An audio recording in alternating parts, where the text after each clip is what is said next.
I always remember, you know, my dad always had motorboats and not speed cars, but he loved anything that moved fast. We had the fastest boat in the bay.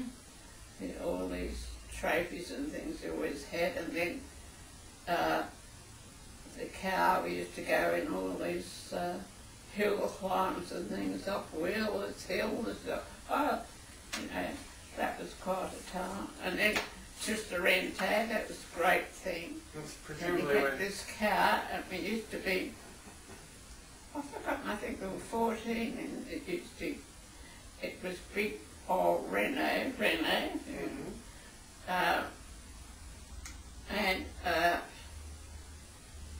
we sat in the front. There was a dicky seat thing that folded down, 2 or 3, that was 5, 3 and 5, 8, and then 4 sat across the back, and then children on their lap, and then the hood folded down, the rest of the children in the hood. Wonderful. And then the running boards, that was, he didn't have boots, there were running boards, and all the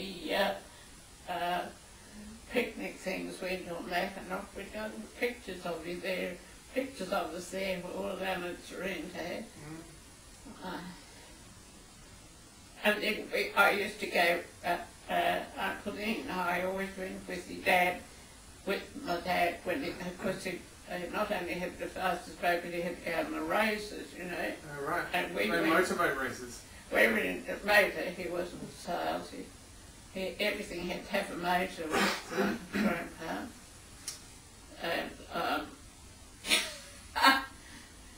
And then when the things, I remember being terrified one time we were out in the storm, and there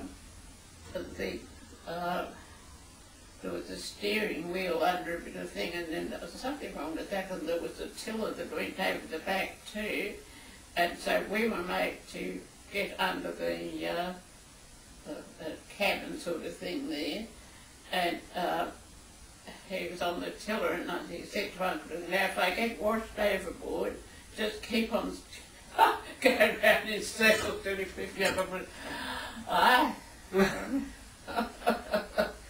We survived, and then of course we had a holiday house then at Black Rock.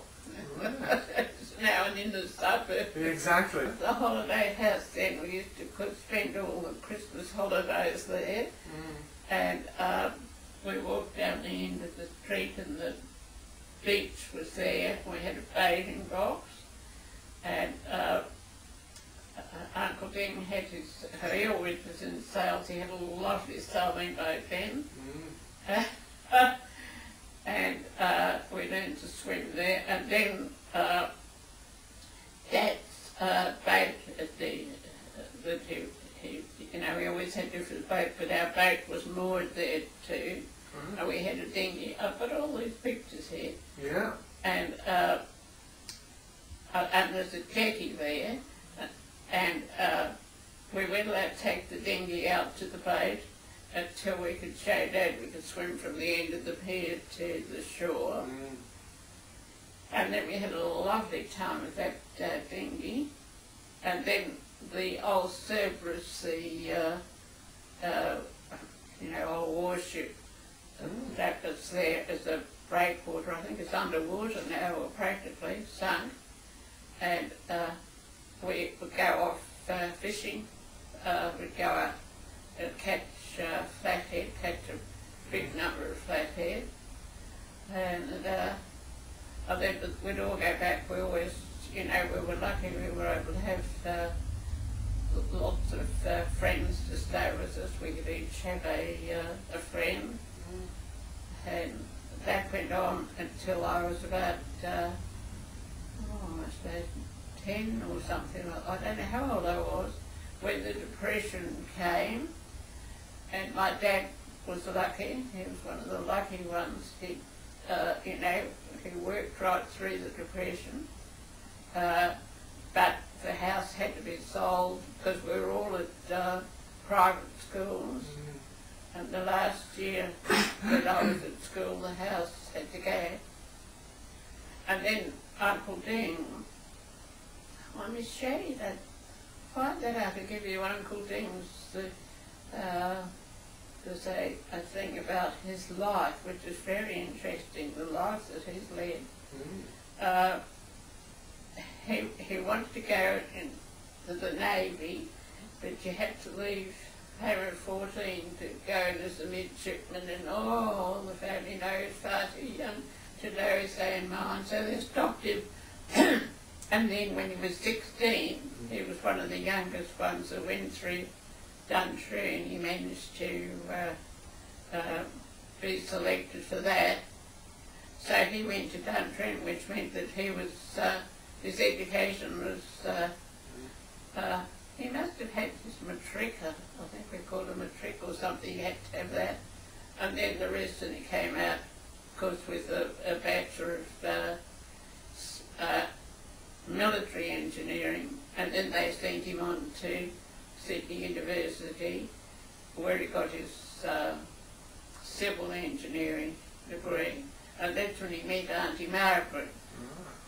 And then, of course, once he'd be graduated, so he was sent then, his first appointment was up in Darwin, building new barracks and things up there, which only lasted for a few years because the Japs bombed them. But then he went to India, and he was down in the Khyber Pass. Had a wonderful time there, and I was going out to visit him. Uncle Ding and I were always very, very close.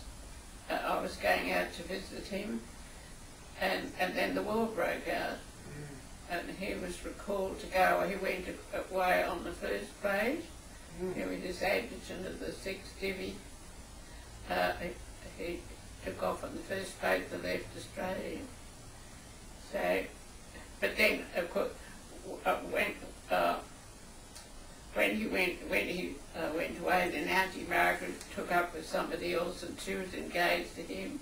And then that's broken off, and when he came back, when he was recalled from India to go away, and he had, I think, 10 days. He had a fortnight.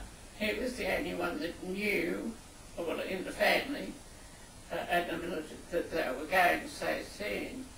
And so he proposed to Auntie Margaret and was promptly accepted. And